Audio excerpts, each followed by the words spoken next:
क्या हो अगर आपको ऐसा वॉशिंग मशीन मिल जाए जहां हर दिन आप अपने गर्लफ्रेंड को ही एक्सचेंज कर सको और हर दिन आपके हिसाब से नए नई टाइप की लड़की आपको मिले। यकीन मानो ये सब शुरुआत में ही अच्छी लगती है, लेकिन अंत में परिणाम कुछ और ही निकलता है। कहानी की शुरुआत में हमें एक इंसान को दिखाया जाता है जो कि अपने लाइफ में काफी डिप्रेस्ड है और आज तक उसे हर काम में नाकामयाबी ही मिली है और अभी अभी उसकी जॉब भी चली गई है, जिसकी वजह से वो और भी परेशान। मतलब कुल मिलाकर 100 बात की एक बात कहूँ तो हमारा हीरो अभी नल्ले वाली स्थिति में है। एक दिन वो अपने डिप्रेशन के साथ अपना कपड़ा धोने लॉन्ड्री प्लेस पे जाता है। जब तक कपड़े धुला रहा होता है तब तक बाजू में बैठकर वो विश करता है, यार मुझसे ये टेंशन बर्दाश्त नहीं हो रही, काश मेरे पास एक बियर की बोतल होती। तभी वॉशिंग मशीन के अंदर एक बियर की बोतल गिरने की आवाज आती है। मोटो जब उसे देखता है तो उसे लगता है कोई इसे यहाँ रख के भूल गया है, लेकिन जब वो उसे हाथ में उठाता है तो वो बोतल काफी ठंडी होती है, जिससे उसे लग जाता है कि यार ऐसे कैसे हो सकता है, ये बोतल तो अभी भी किसी ने रखा हो मानो। तभी पीछे से एक पागल जैसा दिखने वाला इंसान आता है और वो कहता है कि ये वॉशिंग मशीन सभी की इच्छाएं पूरी करती है। मोटो उससे कहता है, पगला गया है क्या, सुबह से मैं ही मिला हूँ क्या तुम्हें? तभी वो आदमी सामने आकर फिर वही बात कहता है, ये मशीन लोगों की इच्छाएं पूरी करता है,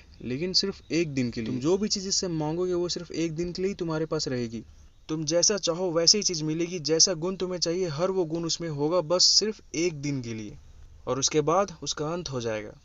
ऐसा कहकर वो चला जाता है और मोटो इसे इग्नोर मार अपना ड्रिंक एंजॉय करता है। तभी एक लड़की वहाँ अपना कपड़ा धुलने आती है। मोटो अपने सामने एक लड़की को देखकर काफी नर्वस हो जाता है और नर्वस के कारण साइड घसक कर कांपना शुरू कर देता है। एक्चुअली में हमारा हीरो हर तरफ से जीरो है और यही कारण है कि आज तक उसने किसी लड़की से बात भी नहीं की और इस मामले में भी सिंगलपन से ही जूझ रहा है। खैर वो लड़की बाजू में आकर बैठ जाती है और उसे देखती है, लेकिन मोटो तो बात करना दूर फेस भी अपोजिट की तरफ करके बैठा होता है। आखिर वो लड़की ही बात करना शुरू करती है और हमारा मोटो इतना से ही काफी कॉन्फिडेंस से भर जाता है कि एक लड़की ने सामने से मुझसे बात की। आत्मविश्वास से भरा हमारा हीरो उसे इंप्रेस करने के लिए बैठा ही बैठा उस कैन को डस्टबिन में फेंकने की कोशिश करता है, लेकिन नाकामयाबी उसका पीछे छोड़ने का नाम ही नहीं लेती। बात ही बात में वो लड़की अपने नाम बताती है कोंडो और आगे अपनी बात कहते हुए रोने लगती है कि मुझे अपनी लाइफ में बहुत नाकामयाबी मिली है। मैंने अब तक 40 कंपनी में इंटरव्यू दिया लेकिन सभी ने मुझे रिजेक्ट किया है। मोटो देखता है कि इसकी हालत भी तो मेरी जैसे ही है, लेकिन फिर भी उसे अच्छा फील करा सके इसलिए उसे कहता है, तुम अपने आप को कम मत समझो, तुम्हारे पास सबसे ज्यादा इंटरव्यू देने की एक्सपीरियंस है। फाइनली वो उसे काफी रिलैक्स फील करवा देता है और फिर अपने कपड़े धुल जाने के बाद वो वहाँ से चला जाता है। तभी हमें पता चलता है कि वो लड़की भले मोटो के लिए अननोन थी, लेकिन वो लड़की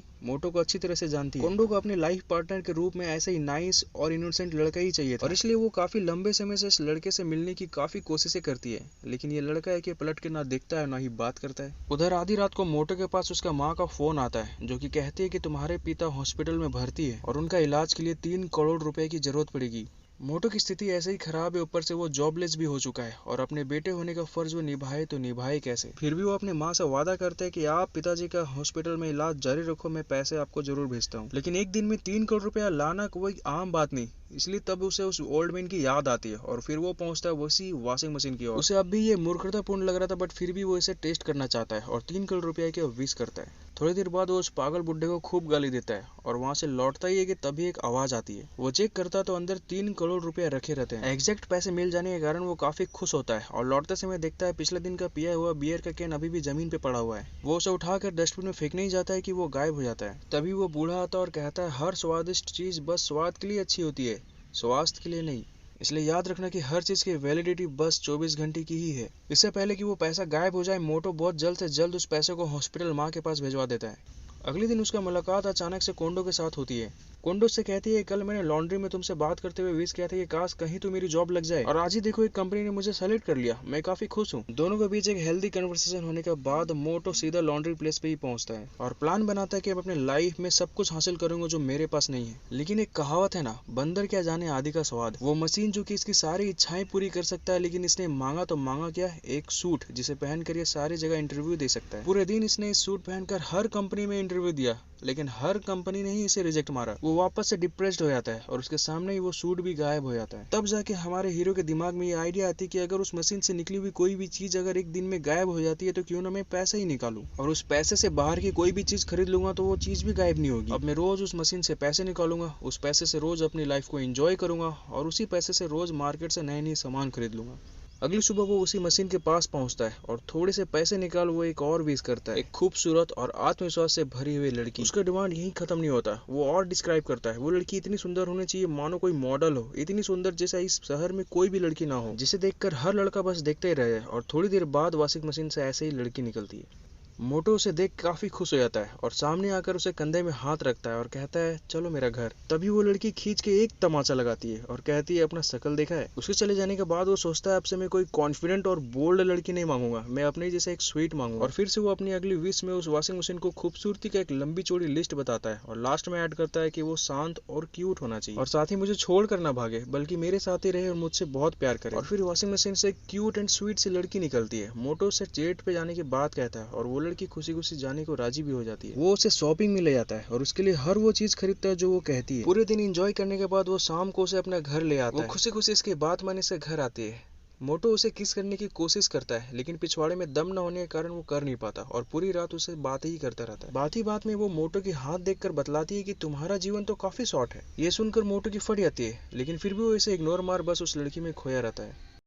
फाइनली पूरी रात हिम्मत जुटाने के बाद सुबह वो उसे किस करने की कोशिश करता है लेकिन जैसे ही किस करता है वो लड़की गायब हो जाती है। मोटो को उस लड़की से सचमुच का प्यार हो जाता है। आखिर इतनी स्वीट लड़की मिलती कहाँ है, लेकिन फिर भी वो डिप्रेस ना होकर ये सोचता है कि अब तो मैं जैसा चाहूँ वैसा गर्लफ्रेंड मंगा सकता हूँ। अगले सीन में हम देखते हैं कि अब हर सुबह उसका यही दिनचर्या बन गया था। वो हर सुबह वॉशिंग मशीन के पास पहुंचता और अलग अलग पर्सनैलिटी की लड़की डिमांड करता और फिर साथ में पैसे लेकर पूरे दिन एंजॉय करता। एक दिन उसे दूसरे लड़की के साथ घूमते हुए कोंडो देख लेती है। कोंडो एक्चुअली उसे पाना चाहती है और उससे प्यार करती है और इसलिए उसे दूसरे लड़के के साथ देखकर उसे काफी जेलस फील होता है। वो उन दोनों का पीछा करती है और वो दिखती है कि वो ज्वेलरी शॉप में जाकर सारे के सारे एक्सपेंसिव ज्वेलरी खरीद लेता है। वो सोच में पड़ जाती है कि कुछ दिन पहले ही तो ये रो रहा था लेकिन अचानक से इसके पास इतने पैसे कहाँ से आ गए। एक दिन वो उस मोटो के पीछा करते हुए उस लॉन्ड्री शॉप पहुंचती है और मोटो से पूछती है तुम्हें इतने सारे पैसे मिली कहाँ से और ये लड़की कौन है। मोटो बतलाता है कि हाँ मैं हर दिन अपने फ्रेंड लोग से मिलता हूँ। फिर वो पूछती है तुम्हारा फ्रेंड लोग के ऊपर तुम इतने खर्चा क्यों करते हो, वो सब तुम्हें लूट रही है। और फिर अपने दिल के फीलिंग्स के बारे में मोटो से कहती है लेकिन सामने जब कई अच्छे अच्छे और सुंदर सुंदर ऑप्शन हो तो दिमाग खराब हो ही जाती है। वो कोंडो से कहता है कि मुझे तुम्हारे में कोई इंटरेस्ट नहीं है और फिर उसे इग्नोर मारकर वहां से चला जाता है। कोंडो फील करती है कि ये क्या हो गया ऐसे, ये पहले ही ठीक था और अब काफी बदल चुका है। अगले सीन में हम देखते हैं कि उसका ये सिलसिला चालू रहता है और एक रात एक ब्यूटीफुल लड़की के साथ स्पेंड करता है और उसे एक ब्यूटीफुल हीरे का रिंग देता है। लेकिन जैसे ही वो लड़की रिंग पहनती है वो लड़की गायब हो जाती है। मोटो वो रिंग उठाता है और तुरंत दूसरी लड़की विश करने निकल पड़ता है। अब मोटो के एक्सपीरियंस कई लड़कियों के साथ हो जाने के कारण वो काफी कॉन्फिडेंट में आ जाता है और वो शुरुआत के ही जैसा फाइनली फिर से एक विश करता है, एक बोल्ड और कॉन्फिडेंट वाली लड़की। तभी अंदर से एक बोल्ड लड़की निकलती है जो कि बोलने में, फ्लर्ट करने में, एटीट्यूड में, सब में एक्सपर्ट होती है। हमारे गांडू की भी पर्सनालिटी काफी हद तक चेंज हो चुकी रहती है और अच्छे खासी गेटअप होने के कारण वो लड़की इसके साथ फ्लर्ट करना चालू कर देती है। तभी वहां पर कोंडो पहुंचती है और बाहर से ही अंदर इन दोनों का रोमांस देख रही होती है। तभी उसकी माँ का फोन आता है और वो कहती है कि तुम्हारे पिता की हॉस्पिटल में इतनी हालत खराब थी और तुमने एक बार भी देखने नहीं आया, क्या तुम इतनी बिजी हो। तभी अपनी माँ से बात कर मोटो को रियलाइज होता है कि ये मैं इतने दिनों से क्या कर रहा हूँ, मैं बस एंजॉय के नाम पे ही बस पागलपन ही कर रहा हूँ। मोटो अपनी माँ से बात करता करता थोड़ी देर उस लॉन्ड्री प्लेस से बाहर निकलता है और मौके देखकर कोंडो अंदर चली जाती है और उस लड़की से पूछती तुम हो कौन जिसने पूरी तरह से मोटो को बदल दी है। वो लड़की कहती है कि मुझे इससे क्या मतलब कि ये कौन है, मुझे मतलब बस इससे है कि ये मुझे इतना एक्सपेंसिव रिंग दे रहा है। ये सुन कोंडो तब कहती है तब तुम्हें इस रिंग से भी मतलब नहीं रखनी चाहिए और ये कहकर वो उससे वो रिंग छीनने लगती है।